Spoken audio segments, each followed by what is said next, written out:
तो अब तक कोर्ट में ये प्रहार किया करते थे, बड़े बड़े केस, 1993 ब्लास्ट, 2008 ब्लास्ट, आपके जो मुंबई में एक रेप केस बड़ा चर्चित था, उस केस को, गुलशन कुमार मर्डर केस, ऐसे प्रमोद महाजन, उस केस को मैंने कवर भी किया था।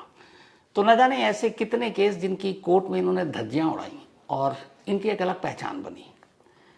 सिर्फ इनके नाम पर एक रिकॉर्ड आपको बताता हूं, अगर मैं गलत नहीं हूं तो 665 आइदर लाइफ इम्प्रिजमेंट या फिर डेथ पेनल्टी, यानी उम्र कैद या सजाए मौत, और उनमें से शायद 37 डेथ पेनल्टी यानी फांसी के फंदे तक पहुंचाने वाले शख्स, मतलब मुजरिमों पर प्रहार करने वाले शख्स उज्जवल निकम जी।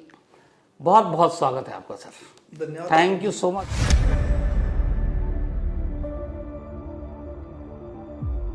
हाल में अभी ऐसे ही हुआ, एक पुणे में एक केस हुआ, सिया और केतन मर्डर केस। उसमें उनकी फैमिली वाले मुंबई गए थे सीएम साहब से मिलने के लिए, और उसके बाद ये कहा गया कि ठीक है, जो केतन का केस है वो उज्जवल निकम साहब लड़ेंगे। मतलब फैमिली को एक तरह से गारंटी मिल गई कि अब उन्हें इंसाफ मिल जाएगा। क्या ये सच है, आप सिया का केस लड़ेंगे? भाई पहले तो मैं ये साफ करना चाहता हूं कि मैं जादू की कांडी बिंडी कोई नहीं है। मैं एंटीबायोटिक हूं। अच्छा, ओके, हाँ ये सही। मैं महाराष्ट्र गवर्नमेंट का एंटीबायोटिक है। जहां कहीं महाराष्ट्र में बड़ा हादसा होता है, हाँ, बड़ा हमला होता है, तो हमारे सीएम साहब बहुत होशियार है, फडणवीस साहब। पब्लिक की मांग रहती है कि साहब उज्जवल निकम को अपॉइंट किए। माहौल गुस्सा कम करने का रहता है तो फडणवीस साहब इमीडिएट फोन करते हैं हमें और बता देते कि आपकी अपॉइंटमेंट कर रही है। मतलब गुस्सा कम करने की भी गोली है आप? हम गोली है, सही में बता दें, उसमें कोई बुरा नहीं है भाई। तो हम बता देते, हाँ कहते हैं भाई, इतना विश्वास मुख्यमंत्री साहब अपने पर रखते हैं तो हमें कहना है कि हाँ।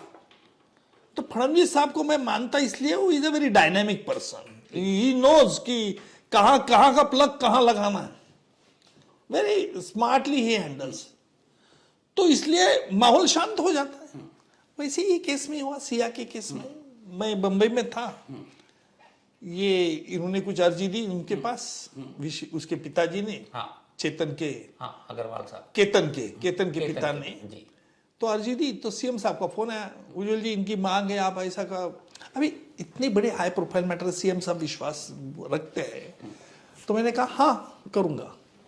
तो मैंने एक्सेप्ट मॉरली तो कर दी है, लेकिन ये केस में मैं चार्जशीट दर्ज होने के बाद अपियर होऊंगा। 3 महीने बाद? हाँ, 3 महीने के बाद। फिर भी आप चूंकि इतने जागरूक हुए हैं, आपने मीडिया के जरिए केस के बारे में जानकारी तो आपके पास पूरी होगी। जानकारी देखिए, मीडिया ऐसी है, जो मीडिया को जानकारी है, जो मुझे जानकारी है, ये बात सब है, मीडिया को जितनी जानकारी है। मैं ये जानना चाहता हूँ निकम साहब, ऐसे बहुत सारे केस आपने अपनी लाइफ में लड़े, ये वो केस है जिसमें कोई आई विटनेस नहीं है। एक पहाड़ी पर सिर्फ 3 लोग हैं, एक केतन, एक चेतन और एक सिया। अब उसमें कहानी ये है कि या तो धक्का दिया गया, या वो कूद गया, या फिर फिसल गया, सारी कहानियां हैं। कोर्ट सबूतों के आधार पर चलेगा, फैसला भी देगा। यहाँ पे विटनेस तो है नहीं, कहानियां ही कहानियां हैं। तो फिर जब विटनेस है नहीं तो इस केस का अंजाम क्या होगा? आपने देखा है क्या इन्वेस्टिगेशन पेपर्स क्या है क्या नहीं? विटनेस नहीं है, कोई आई विटनेस जिसने धक्का दिया? आपने देखा है क्या? मुझे नहीं पता, मैंने नहीं देखा। उनके फर्स्ट इन्फॉर्मेशन रिपोर्ट नहीं, देखो यार, ये इस तरह से बातें मैं आपको जाते 2 चीजें बताता हूं। नहीं, इन्फरेंसेस कुछ निकालना ठीक नहीं है। नहीं, मैं वो नहीं निकाल नहीं, अगर आपकी जानकारी होंगे, आपने अगर नहीं, आपने आपको पुलिस इन्वेस्टिगेशन पेपर देखे क्या? अभी तो इन्वेस्टिगेशन जारी है। अब फिर किस आधार पे कहते हैं? 2 आधार पे सर। पहला, 18 तारीख को केतन को धक्का दिया गया था, 5 दिन तक 18 to 22 तक ये केस एक्सीडेंटल डेथ का दर्ज था, होगा। 23 तारीख को एफआईआर में फिर वो सेक्शन 103 लग जाता है मर्डर का। विटनेस नहीं है, कहानियां हैं कि चेतन और सिया प्यार करते थे, सिया उससे शादी नहीं करना चाहती थी, सारी चीजें अपनी जगह। मैं ये नहीं जाना, ये कह रहा हूं कि आप सिर्फ चूंकि आपने ऐसे कई केस देखे, ऐसी सिचुएशन में जब विटनेस ना हो, उस केस का अंजाम क्या होता है? आप ये प्रिज्यूम करके चलें। आपने पहले बता रहे अपने, आप जो बात कह रहे हैं, सुनो, एक बात पहली बात कर रहा हूं। आप कह रहे हैं कि एडी दाखिल थी, फिर एफआईआर दर्ज की। हाँ, कुछ तो भी आधार होगा उनके पास। बयान फादर का नहीं, मुझे पता नहीं है। जब फादर अगर मर्डर के निष्कर्ष पे आता तो उसके पास कोई होगा सबूत? सबूत ये कि चेतन और इनके नहीं यार, आप ये जो कह रहे हैं, देखो मीडिया में यही गलत बात होती है, मीडिया ड्रॉज इन्फ्रेंसेस। रिकॉर्ड सुनो सुनो सुनो सुनो सुनो, मैं हमेशा कहता हूँ, आप you are a very expert criminal reporter, I know about that. देखिए क्या होता है कि पुलिस अपने कभी पत्ते खोलती नहीं है, और वो खोलना भी नहीं चाहिए, मैं तो कहूंगा। वो जो एसपी है वो स्मार्ट है, वो सब थोड़े पत्ते खोलने वाला होगा। मैं हटा देता हूं इस केस को, मैं सिर्फ एक कोई भी आम केस जिसमें आई विटनेस नहीं है उसको आप कैसे अंजाम तक पहुंचाएंगे? ये देखो सबूत क्या है, इस पे आधार पे होगा भाई साहब। मैं आज तो कुछ नहीं कह सकता हूं, क्योंकि कोई भी केस आने के बाद देखिए मेरा एकदम टारगेट फिक्स रहता है। इन्वेस्टिगेशन पेपर्स क्या है, ये जरूरी नहीं कि हर केस में कोई आई विटनेस हो या न हो। केस सर्कमटेंशियल एविडेंस पे रहते हैं। कई केसेस में ऐसा है कि आई विटनेस भी रहता है पर पुलिस नहीं बताती है। ओके, ऐसा भी होता है, क्योंकि ऐसा है कि उसके सेफ्टी के लिए अपने को मालूम नहीं, आज वी डोंट नो एनीथिंग। सो और जब अगर मैं ये केस चलाने वाला हूं तो मुझे ये भी कहना, ये आपने अभी, आपका रिस्पेक्ट करता हूं इसके, मैं इसके बारे में इतना तो भी बोलता हूं, नहीं तो मैं किसी बात भी नहीं करता हूं इस केस के बारे में। नहीं really I am telling you. आपने कभी जब भी चीफ मिनिस्टर ने पूछा, बोला, तभी मैंने कहा कि chief minister told me this is a challenge, therefore I accept, this is my caution word. और महाराष्ट्र के मीडिया को पता है कि मैं एक लक्ष्मण रेखा के बाहर जाता नहीं। सब मैं भी जानता हूं। नहीं, आप जाते नहीं, आप जानते तो आप मुझे इतने सवाल नहीं करते। You are a very smart intelligent reporter, आपसे ही सीखा। अरे नहीं यार, नहीं।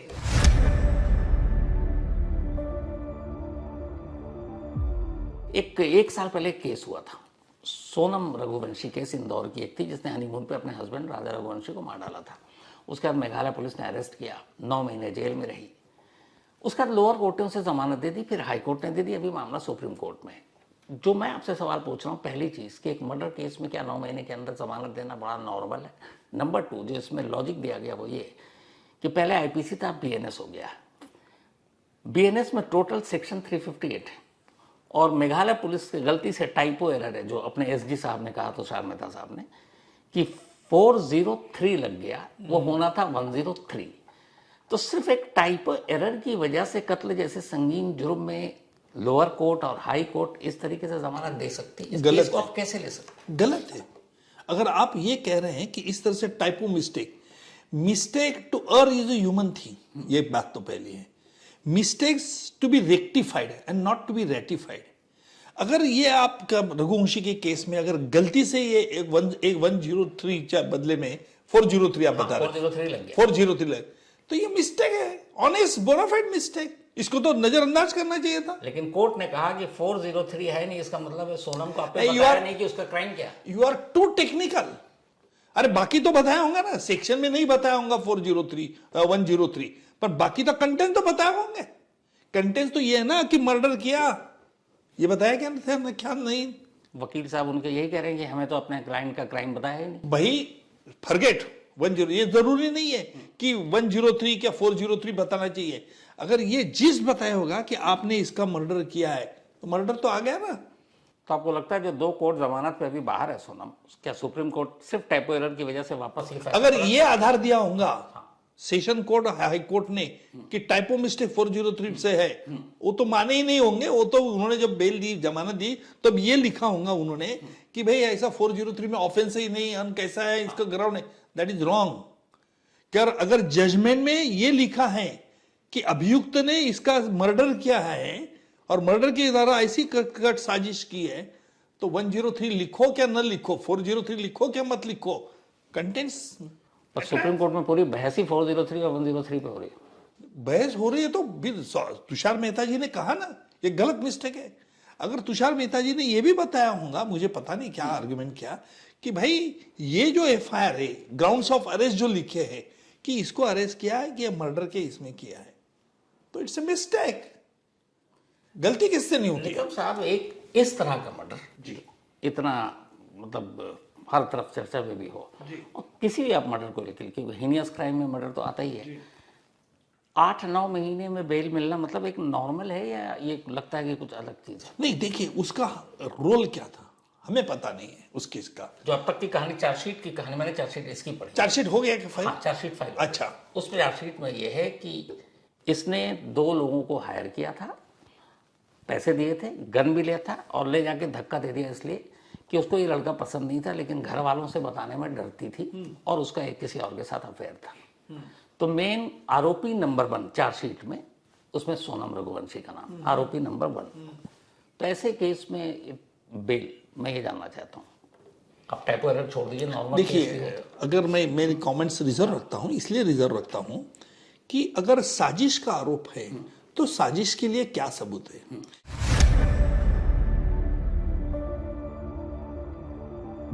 जब आप पाकिस्तान गए थे तो पाकिस्तान में बिरयानी भी खाई थी आपने? खाई थी बिरयानी। खाई थी। हाँ। तो यहाँ जो कसाब को बिरयानी खिलाई थी वो बराबर हो गया? भाई, कसाब को हमने बिरयानी नहीं खिलाई, ये बात तो सही है। ये भाई, आप लोग क्या, आपको क्या लगता है आप मीडिया ही नैरेटिव सेट करते हैं? बिल्कुल नहीं, हम भी नैरेटिव सेट करते हैं। जब कसाब के बारे में जब जग बवाल चल रहा था कि भाई कसाब को पकड़ के क्या इतना फजूल खर्चा क्यों कर रहा है, कसाब की ट्रायल क्यों चला रहे, वो तो असली गुनहगार अभी भी पाकिस्तान में घूम रहे, ये कसाब तो फुट सोल्जर है, कसाब तो आज ये उसको बहन की याद आ गई क्योंकि मैं राखी बांधी थी, आपको मालूम है ना, याद है ना भैया? क्योंकि जब मैं जलगांव से आया था तो मेरे हाथ में राखी बांधी हुई थी। तो कसाब ने मुझे पूछा कि बादशाह ये क्या है? तो मैंने कहा भाई ये बहन ने बंदी रहती है, तेरा भाग्य कहाँ है, तू तो जेल में मरने वाला है, फांसी तो तुझे होने वाली है। तब तक जेल जज साहब आ गए। जज साहब ने मुझे पूछा कि निकम क्या बोल रहा है कसाब, क्या बातचीत चल रही तो? हमने जज साहब को बता दिया कसाब इस प्रकार की बात कह रहा है। तो देखो, जज और मेरी ये बात चल रही थी तो कसाब ने नीचे मुंडी कर दी और दोनों उंगली अपनी आंखों में गए। और आपके चैनल के लोगों ने बाहर तुरंत भाग के ब्रेकिंग न्यूज दे दी। उस वक्त तो ओबी वैन रहती थी ऑर्थन रोड के सामने, 20-25 ओबी वैन अलग अलग स्टेट की कवर कर रही थी। क्या ब्रेकिंग न्यूज दी? कसाब की आंखों में पानी, कसाब को बहन की याद आ रही है, हालांकि कुछ नहीं आंखों में पानी। फिर भी आपने नैरेटिव सेट किया। फिर वो आपका चैनल पैनल डिस्कशन शुरू हो गया। देखो सरकार की क्या नाकामी है कि सरकार असली गुनहगार को पकड़ के नहीं है, ये तो फुट सोल्जर है, इसको क्या कर रहे हैं? इसको आज तो ब्रेन वॉश हुआ था इसलिए इसको आज दुख हो रहा है। ये 5-5:15 बजे जब जैसा हो गया, जब मुझे बताया हमारे इंस्पेक्टर लोगों ने, सिक्योरिटी वाले ने, कि ऐसा इमोशनल वेव किया है, तो वहां कोर्ट के ऑर्थर रोड के सामने एक बड़ा पोडियम रखा था, 20-25 बूम रखे थे। तो मुझे गया, मैं जो हुआ वही बता रहा हूं। मीडिया पूछे, mister Nikam don't you think ये फेल्यूर है गवर्नमेंट का, असली गुनहगार आप तो नहीं पकड़ के लाए, क्या बहादुर की इसमें, ये कसाब के खिलाफ आप ट्रायल चला रहे? तो मैंने सबका सुन लिया। मैंने सिर्फ एक कहा, आपका सबके सवाल खत्म? तो बोले हाँ खत्म। मैंने एक ही बोला, आज कसाब ने मटन बिरयानी की मांग की। क्या कसाब ने मटन बिरयानी की मांग की? इमीडिएट चैनल पैनल नैरेटिव अलग हो गए। देखो कितना खुकार आतंकवादी है, इतनी मटन, इतने लोगों की जान लेंगे, मटन बिरयानी की मांग कर रहा है, निकम जी बोल रहे हैं। किसी ने ये नहीं पूछा कि क्या हुआ सचमुच। वो आंसू भूल गए। तुम भूल गए। फिर दूसरे दिन कोर्ट में उसके वकील ने सवाल खड़ा किया, जो काजमी वकील है कोर्ट में। उसने बोला कि sir mister public prosecutor Nikam ji ने बताया कि बिरयानी मांग रहा है, मैं उसका वकील है, मेरे पास मांगे नहीं, और इनके पास कैसे मांगे? कोर्ट ने मुझे पूछा, यस मिस्टर निकम। अभी देखो, आप जितने लोग होशियार रहते ना, वैसे हम भी आपसे सीखे हैं थोड़े। आप बहुत होशियार। अरे नहीं साहब, हमने क्या किया? अभी देखो, कसाब पंजाबी मुस्लिम था, वो हिंदी इतना क्लियर नहीं समझता था। आज बातें कहने में कोई हर्ष नहीं मुझे, आप हमारे अच्छे दोस्त हैं। तो मैंने कहा कोर्ट के सामने, कोर्ट ने पूछा, yes mister Nikam you said like that Kasab is asking for mutton biryani. मैंने कहा साहब, कसाब पाकिस्तान से आया है, हमेशा उसका खाना नॉनवेज रहता है, और यहाँ तो जेल में तो उसको वेज खाना मिलता होगा, और मटन बिरयानी उसको अच्छी लगती क्या नहीं लगती, उसने मांगी क्या नहीं मांगी, वैसा घुमा के मांगी क्या नहीं मांगी, अच्छी लगती क्या नहीं लगती। कसाब देखता था मेरे पास, तो मतलब कसाब मेरे पास देखता था, मैंने कसाब के पास देखता, नजदीकी कसाब, ये कठड़ा है ना आपके, इसके लिए खड़ा बैठा था। तो मैं अच्छी लगती उसको मटन बिरयानी, देना क्या नहीं देना क्या, कोर्ट का ऐसा मैं बार बार रिपीट किया। मतलब सर आप ही पूछ लो कसाब को मटन बिरयानी क्या पहले। जज ने पूछा, क्या कसाब तूने मटन बिरयानी की मांग की थी निकम साहब के पास? अभी उसका कंफ्यूजन हो गया। उसको लगा कि मटन बिरयानी देने की सचमुच बात चल रही है। उसने कुछ बात नहीं बोला, उसने जवाब ही हाँ में नहीं दिया, नहीं में भी नहीं बोला, कुछ बोला नहीं, मुंडी नीचे कर दी। उसको शर्म आ रही थी ना, क्या बोलेगा, मुझे मटन बिरयानी चाहिए। उसको मालूम है ये मीडिया बैठी है, सब लोग देख रहे हैं, क्योंकि मीडिया मुझे देखने के बजाय वो कसाब के एक्शन को ही देखते थे ना, कसाब क्या करता है, कसाब कैसे मुंडी हलाता है। तो कसाब ने मुंडी नीचे कर दी। कसाब, जज साहब ने 2 बार कसाब को पूछा, क्या कसाब तूने मटन बिरयानी की मांग की थी निकम साहब के पास? कसाब, मैं क्या पूछ रहा हूं, मटन बिरयानी की मांग की थी? कसाब कुछ बोला नहीं, पर्दा वही गिर गया। आखिर कसाब ने मटन बिरयानी की मांग की थी क्या नहीं मांग की थी, ये सिर्फ कसाब को मालूम है और मुझे मालूम है।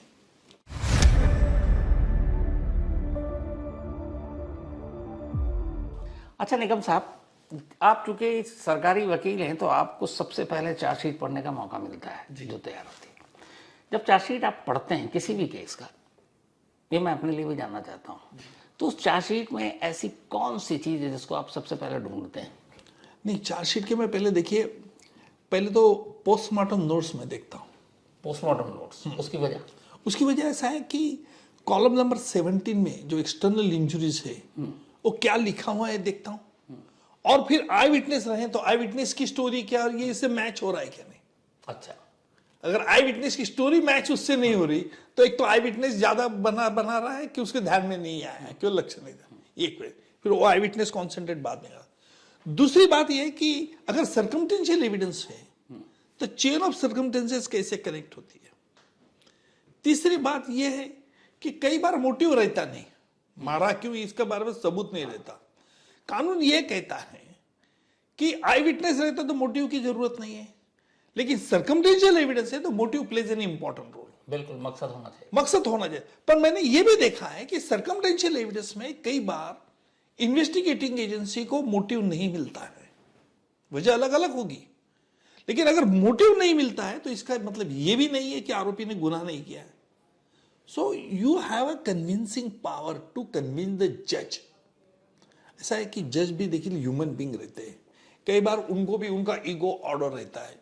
You have to take care of their egos and order, और तुम ये नहीं दिखा सकते कि ये तुम गलत है हम बराबर है।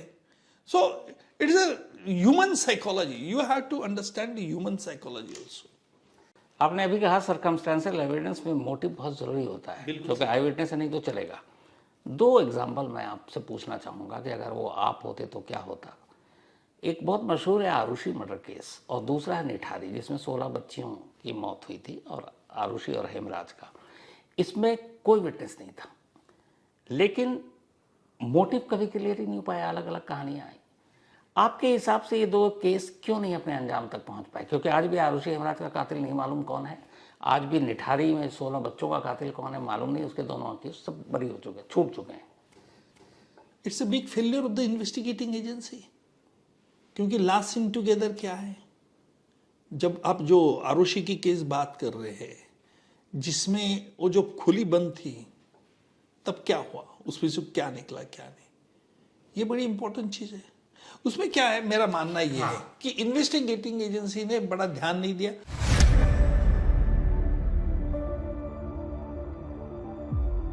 आखिरी सवाल आपसे निगम साहब, ये कि आपकी जो लिस्ट है पूरी 665, उसमें 37 ऐसे लोग हैं जिनको आपने सजाए मौत यानी फांसी के फंदे तक पहुंचा दिया। कई बार रिमिशन में ये भी हो गए। लेकिन जहां तक मेरी जानकारी है, अगर गिनती करें तो उनमें से कितने लोगों को फांसी दे दी गई? ये बड़ा अहम सवाल है। एक याकूब मेमन, हाँ, और कसाब, हाँ, और बाकी तो प्रेसिडेंट के मर्सी, कोल्हापुर का बाल हत्याकांड 2 लेडीज को फांसी हुई थी, लेकिन सुप्रीम कोर्ट कंफर्म किया। प्रेसिडेंट ने, अच्छा सवाल किया आपने, प्रेसिडेंट ने मर्सी पिटीशन रिजेक्ट किया, तो फांसी होनी चाहिए थी क्या नहीं होनी चाहिए थी? मैं पूछ रहा हूं आपको। हाँ बिल्कुल, supreme court clear, Kolhapur session court rejected, high court rejected, supreme court has turn down and president rejected mercy. फांसी नहीं हुई, क्यों नहीं हुई? टाइम ज्यादा लग गया। किसकी जिम्मेदारी थी? ये जो सब इसको फॉलो, ब्लैक वारंट कौन निकालता है? ब्लैक वारंट जो मजिस्ट्रेट है जहाँ के नहीं निकाला तो किसको, फिर क्यों किसको जिम्मेदार ठहराया आपने? नहीं ठहराया, ये सिस्टम ऐसी है। तो इसका मतलब मैंने ट्रायल चलाई वो कोल्हापुर की, जुडिशरी पे ही आ गया ना मामला। मैंने नहीं कहा, मैंने आपसे सवाल किया, आप जवाब दे रहे थे। ब्लैक वारंट उस जज को इशू करना भाई है साहब, जहाँ का ये केस है। फिर देखो ये लेडीज थी, हाँ, ये लेडीज थी अंजना बाई गावित माँ, हाँ, उनकी रेणुका एंड सीमा 3 बच्चे, और उनका हस्बैंड किरण शिंदे। क्या मोडस ऑपरेंडी थी? ये 3-3, 4-4 साल के बच्चे को अगवा कर लेते थे। कहां थे करते थे? कोल्हापुर, पुणे, नासिक, मुंबई। छोटे 3-3 यात्रा बित्रा टेंपल में गए, कोई नहीं है देखे, बच्चों को अगवा कर लेते थे, भगा लेते थे। कई पुलिस स्टेशन में ऐसे 42 छोटे बच्चे इन्होंने मारे थे, 42। और मेरे लाइफ में सबसे बड़ी इंपॉर्टेंट केस ये केस थी जी, कोल्हापुर, क्योंकि जब कोल्हापुर सेशन जज ने इनको फांसी सुनाई, तब कोल्हापुर डिस्ट्रिक्ट कोर्ट के सामने बड़े हजारों तादाद में बच्चे लोग आए थे देखने, निकाल सुनने का, और मुझे शक्कर दे रहे थे, मुझे बांट रहे थे। That was a remarkable day in my life, कि बच्चों के चेहरे पे मैं खुशी देख रहा था कि ये राक्षसिनी को फांसी दी गई। Anjana by Renuka Seema, high court session court ने फांसी दी, अपील की, अपील डिसमिस हो गया, सुप्रीम कोर्ट में कंफर्म की फांसी की सजा, प्रेसिडेंट मर्सी पिटीशन रिजेक्टेड हुआ। 5-6 साल उनको फांसी दी गई नहीं, ब्लैक वारंट निकाला नहीं गया। वो लेडीज इतने होशियार थे, उन्होंने बॉम्बे हाई कोर्ट में अपील कर दी कि साहब हमें हैंगिंग सोर्ड के अंदर है। हाई कोर्ट ने उनकी आजीवन कारावासन, मरने तक कारावासन, हमारे टैक्स पेयर के ऊपर वो जीत रहे। प्रेसिडेंट तक ने मर्सी पिटीशन खारिज कर दी है, तो कौन इसके लिए जिम्मेदार है कि आप एक खास तय सीमा के अंदर, वक्त के अंदर आप ब्लैक वारंट निकालेंगे और ताकि उसको फांसी, कोई पूछने वाला है? कानून कहीं आप ये सवाल पूछो, अभी मैं क्यों पूछूं? आपके हिसाब से कहीं कानून में लिखा हुआ है? नहीं, कहीं लिखा कोई डेडलाइन है उसमें? नहीं, कोई डेडलाइन नहीं है, इमीडिएट करना चाहिए था ना। हरियाणा की एक सोनिया है, एक यूपी की शबनम है, इन लोगों ने अपनी फैमिली के 7-7 लोगों को मारा, ऊपर तक। वैसे भाई साहब, प्रेसिडेंट ने भी मर्सी पिटीशन, वो भी तय नहीं है कॉन्स्टिट्यूशन में, वो भी तय होना चाहिए। निर्भया में देखा कितनी बार सुप्रीम कोर्ट और वहां तक गया है मामला, रिव्यू पिटीशन, रेमिट पिटीशन। ये संशोधन होना चाहिए इसमें। तो इसका मतलब है कि जो हम बात कर रहे हैं, कायदे से उज्जवल निगम साहब ने पूरी मेहनत करके दिन रात होता है, दुख होता है। आपने 37 लोगों को उनके किए के लिए सजाए मौत दिलवा दी, लेकिन उन 37 में से सिर्फ 2 को फांसी मिली, एक कसाब और एक याकूब मेमन। 35 या तो कानून की आजीवन कारावास में चेंज हो गए, अब उनको पूरी जिंदगी पालना है। बिल्कुल, तो दुख होता होगा आपको? 100% क्यों नहीं होता? ये कोल्हापुर का तो मैं कह रहा हूं ना। तब तो आप राज्यसभा में भी हैं, आप एक सरकार के अंग में भी हैं, तो अभी जो आपने कहा ये सारी चीज़ें, क्यों ना सुप्रीम कोर्ट, क्यों ना जो मर्सी पिटीशन से लेके जो फिर मजिस्ट्रेट है, इन सब के लिए एक, जैसे चार्जशीट के लिए 90 दिन होता है, इन लोगों के लिए क्या टाइम फ्रेम नहीं होना चाहिए? होना चाहिए, कानून में ये बदलाव लाना चाहिए। आपके चैनल के माध्यम से आप सवाल खड़ा कीजिए, मैं लॉ मिनिस्टर से बात करूंगा। मुझे उम्मीद है अगर आप आवाज उठाएंगे तो 100% होगा। मैं करूंगा, बात पसंद करूंगा, कानून में सुधार लाना चाहिए, और हमारे गृह मंत्री अमित शाह साहब से भी बात करूंगा इसके बारे में।